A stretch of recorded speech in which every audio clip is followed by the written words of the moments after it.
Assalamualaikum warahmatullahi wabarakatuh. Bismillahirrahmanirrahim. Ikhwan fillah. Salat adalah ruh agama Islam. Pada zaman dahulu kala, pada zaman nenek moyang kita, mereka terbiasa melakukan sesajen penyembahan kepada dewa, kepada roh-roh, dan mereka sebut itu dengan sembahyang. Sehingga sembahyang itu identik dengan kata sholat. Bahkan pada masa itu istilah sembahyang lebih populer dari kata sholat.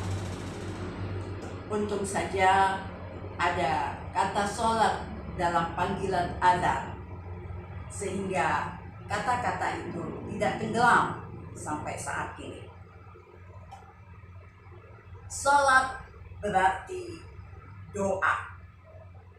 Kita berdialog kepada Allah Subhanahu wa Ta'ala. Dan pada zaman penjajahan, Belanda pernah menjajah Indonesia.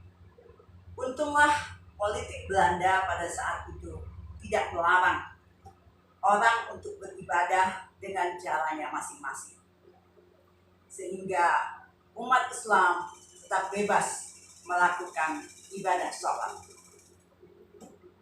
Bahkan pada saat kita sekarang ini, kita melihat begitu pesat pembangunan masjid, musola. Di setiap fasilitas umum terdapat masjid, musola, sehingga mudahlah umat Islam melakukan ibadah sholat. Akan tetapi yang mengherankan, mengapa banyak fasilitas untuk beribadah, namun kejahatan, kemungkaran, kemaksiatan semakin merajalela. Jika ibadah sholat itu bisa menghindarkan kita dari perbuatan mungkar, alhamdulillah. Akan tetapi jika tidak, maka apa penyebabnya? Perlu dicari penyebabnya. Mungkinkah jika kita renungkan banyaknya fasilitas-fasilitas yang bagus, yang mewah untuk sholat, apakah karena faktor umat Islam baru sebatas memperhatikan fasilitasnya saja?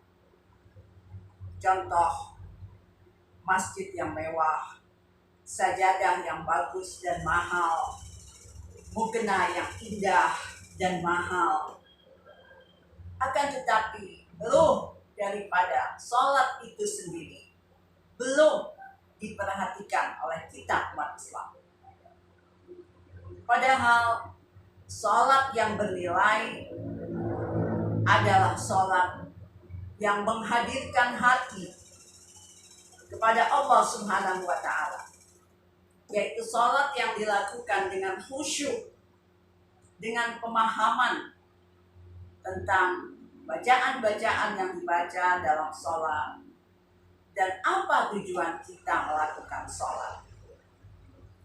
Allah Subhanahu wa Ta'ala berfirman dalam Al-Quran surat Al-Baqarah ayat 45, A'udzu billahi minasyaitonir rajim, wasta'inu bis-sabri was-salah, wa innaha lakabiratun illa 'alal khashiyin. Sadaqallahu.